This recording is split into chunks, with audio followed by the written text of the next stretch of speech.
Algunas veces son las pequeñas historias las que nos ayudan a conocer o a comprender mejor las grandes historias.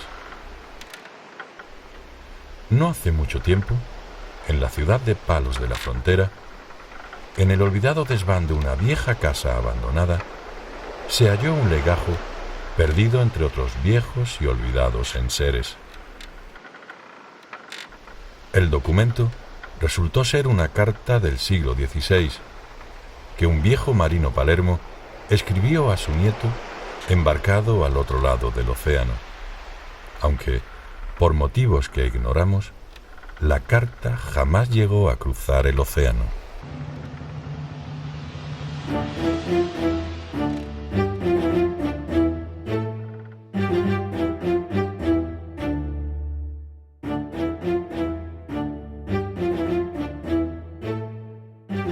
Querido Diego, en la súplica de que Dios nuestro Señor te provea siempre de buenos vientos en la mar y te acoja como a un hijo en las lejanas tierras de las Indias, te escribo como despedida estas torpes y cansadas palabras.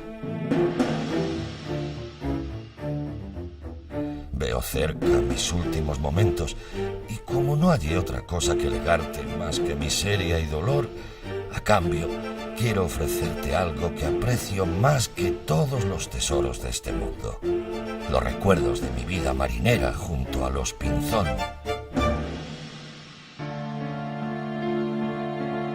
En el año de nuestro Señor de 1492, contando yo 15 años, la villa de Palos, con su puerto y sus no menos de 3000 vecinos, vivía una época de gran esplendor. Desde muy niño me gustaba ver desde el cabezo, que todo lo dominaba, el trajín de las barcas y chinchorros, cargando las más variadas mercancías en naves bretonas, flamencas y genovesas. ¡Qué maravilla observar las carabelas palermas apostadas a lo largo de la ribera donde se descargaba el pescado para subastarlo! Aunque no solo traían pescado. Tiempo atrás, nuestros abuelos habían aprendido de los portugueses a traficar con el oro, las especias y los esclavos traídos desde la Guinea y las Canarias. Créeme si te digo, añorado Diego, que no había en toda Castilla un puerto mejor y de tanta abundancia como el nuestro de Palos. Y que eran los hermanos Pinzón los marinos más prestigiosos y notorios en la comarca del Tinto y del Odiel.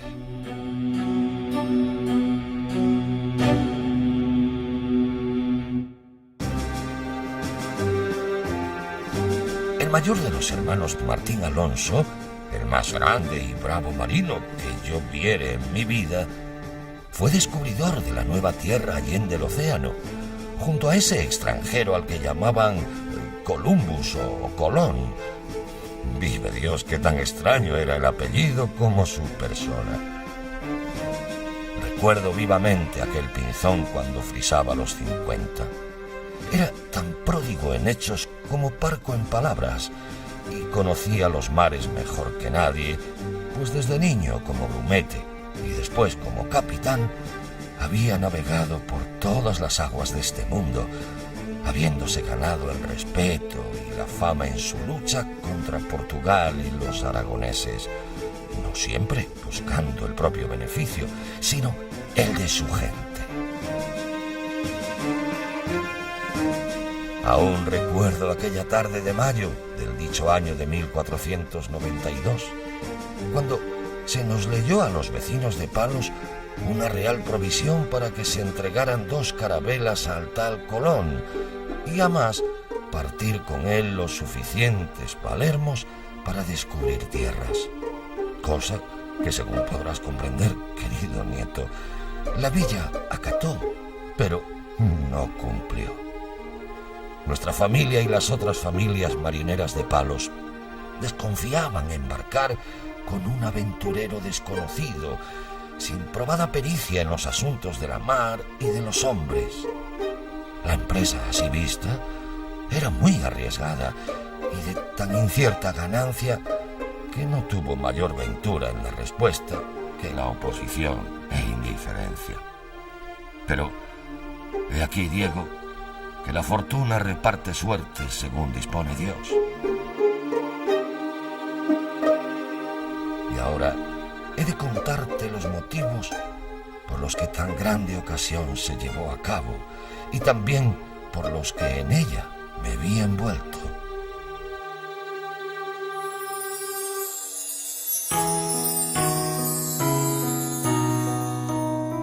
Andaba yo a la sazón con los monjes de la Rábida, a medio camino entre tomar los piadosos hábitos o las de Villadiego, según me guiaba mi ánimo juvenil.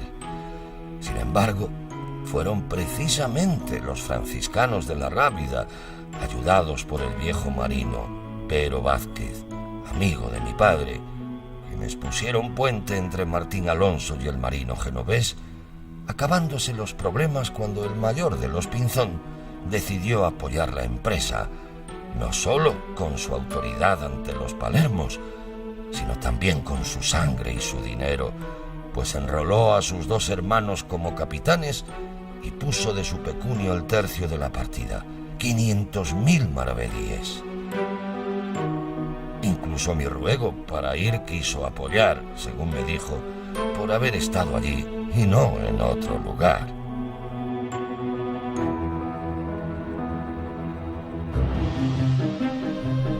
Martín Alonso eligió por su buena compostura dos carabelas que llamaron La Niña y La Pinta, de la que fue capitán y con la que avistamos tierra por primera vez. Ayudado por sus hermanos Francisco Martín y Vicente Yáñez, fue casa por casa animando y convenciendo a los mejores marinos de Palos para que se unieran a la empresa. Créeme, Diego, ni hubiera sido en ese viaje ni por ese Colón que se hicieran descubrimientos de no ser por los Pinzón. Martín Alonso fue leal y valiente a la ida y a la vuelta. Junto a su hermano Vicente, no menos diestro en el arte de la marinería, siempre anduvieron al acodo del almirante y de la capitana, una nao panzuda, lenta y exagerada como su capitán.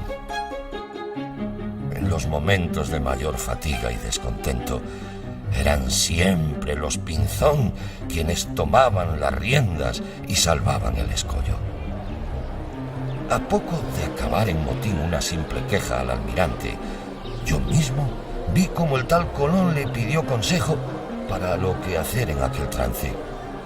Y ante mi asombro, el gran Pinzón, subido a los obenques de la Pinta, gritando a la tripulación, no tardó en restablecer la disciplina ante la debilidad del genovés, cuya autoridad y pericia estaban en entredicho. Querido Diego, en mi larga y penosa vida de marinero nunca vi nada igual. Los hombres volvieron de repente a sus faenas y el extranjero a las suyas, pero ya todos supimos quién mandaba por orden del rey y quién era el verdadero rey en aquel viaje.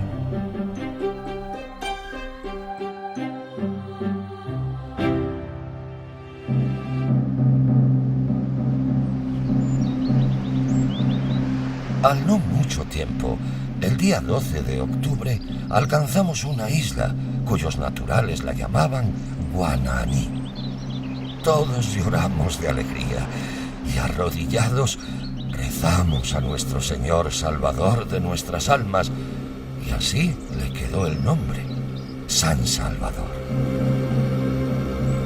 Después llegamos a otra muy extensa y feraz que llamaban Colba, y a otra más que pusimos la Española. Y así, hasta que perdimos la nao Santa María, y perdimos también el poco ánimo que nos restaba, tras lo cual, y quedando algunos en aquella tierra extraña, pusimos rumbo a casa, a Palos.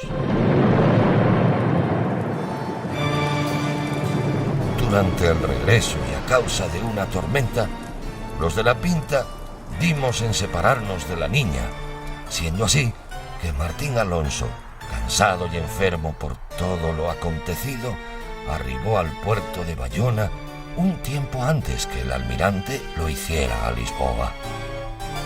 El Pinzón quiso dar noticia a sus majestades de los descubrimientos y exploraciones, mas no por ganar un mérito que ya tenía, sino por fidelidad con sus reyes, pero fue inútil. Al desprecio de la corona le siguió el del genovés, y después las malas lenguas y plumas retorcidas hicieron el resto. Finalmente, el día 15 de marzo de 1493, llegamos al punto de partida. Ya en Palos, Martín Alonso fue llevado por sus parientes en Parihuelas hasta la Rábida, donde hubo de morir a los pocos días, mas no tanto de enfermedad como de pena.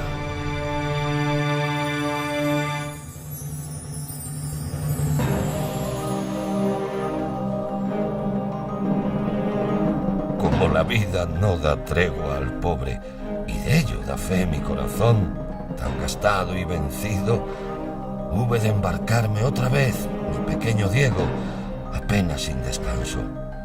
Y lo hice esta vez con el otro Pinzón, Francisco Martín, el segundo de los hermanos, que, como maestre, fue segundo en la pinta, y segundón también lo fue en fama y dineros, mas en la mar fue siempre el primero como sus hermanos, y primero en lealtad y colaboración con nosotros, sus camaradas.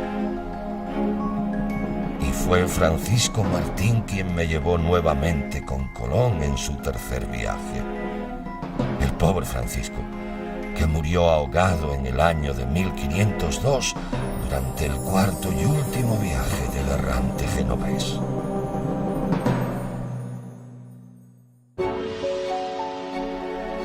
El último Pinzón, Vicente Yáñez, el más joven de todos, fue también el último en morir. Doy fe que pude verlo días antes de que ello ocurriera, justo allá por el 1514, en ese arrabal de Sevilla que llaman Triana, junto a su esposa Ana Núñez, en aquel famoso puerto de las mulas de tan buena marinería, apostado a la orilla del Guadalquivir. A la muerte de Martín Alonso, Vicente ocupó su trono en el respeto de los Palermos y en el de la familia Pinzón. Y aunque éste no tenía los arrestos de aquel, tampoco aquel tuvo nunca la ciencia y la prudencia de éste, por lo que, vive Dios, ambos juntos no tenían rival. Pero te advierto, Diego, que la valía y la honradez de algunos hombres generan más envidias y maldades que todo el oro de este mundo. Vicente siempre apoyó la causa de Colón y junto a su hermano Martín le defendió ante sus propios paisanos. Le socorrió en el naufragio de la nao Capitana y le llevó en la Niña hasta su regreso a Castilla. Sin embargo, el almirante, que era soberbio y torpe con la gente, le vio siempre como un competidor, ignorando la gran nobleza de aquel hombre.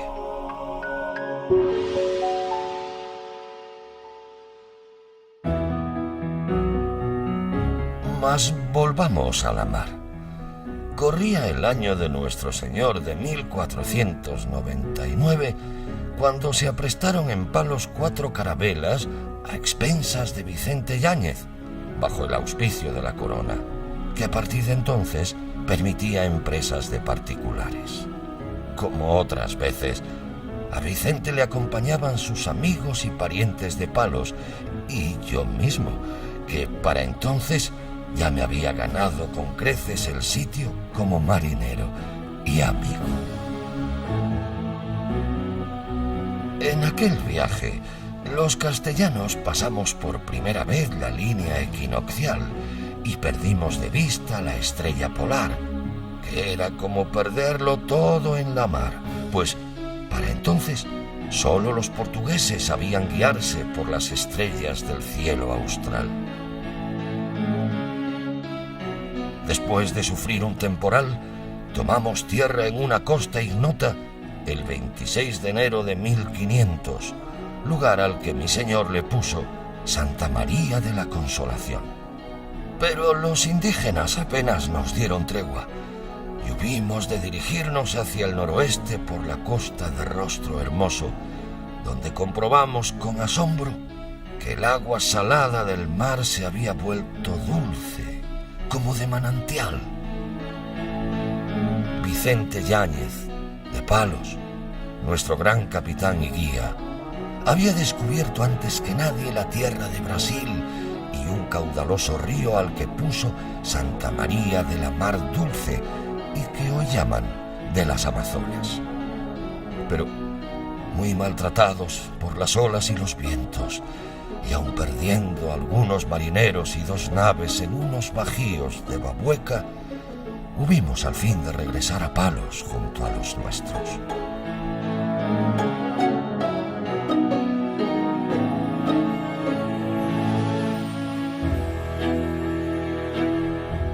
Ya cercano a los 60, el rey don Fernando le encargó otra misión, por ser mucha la confianza que tenía en su pericia, no menos que en su honradez. En aquella ocasión partimos con 2 carabelas desde Sanlúcar de Barrameda, acompañándole como capitán Juan Díaz de Solís, al que años más tarde se comerían los caníbales. En aquel viaje recorrimos las costas del Darién, de Paria y Veragua, hasta rodear las costas de Yucatán, buscando el tan ansiado paso que nos llevase a las Especias. Pero tampoco esta vez apareció. Este fue el último viaje del más joven de los Pinzón, que ya viejo y achacoso se estableció en Triana, y allí vivió el final de sus días, como ya te adelanté. Yo, que bien le conocí y traté como un hermano mayor, puedo decirte que no he visto hombre más esforzado, ni mejor hablado, ni de mejor entendimiento en su arte. Muchos dijeron de él, comparándole con Martín, que le faltó ambición. Pero créeme a mí que soy tu abuelo. En realidad, le sobró honradez.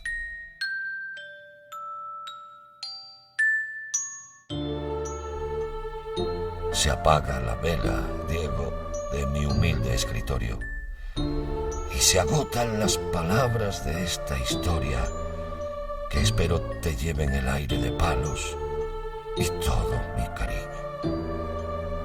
Allá donde estés de esa tierra que injustamente llaman América, pues más honroso habría sido nombrarla Colonia, o mejor aún, Pinzonia, pues no hubo quien pusiera más sangre y talento que los Pinzón en aquellos descubrimientos.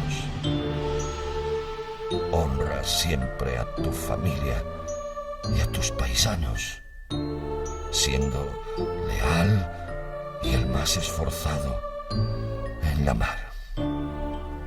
Somos de Palos, no lo olvides. Y los Pinzón, nuestros guías.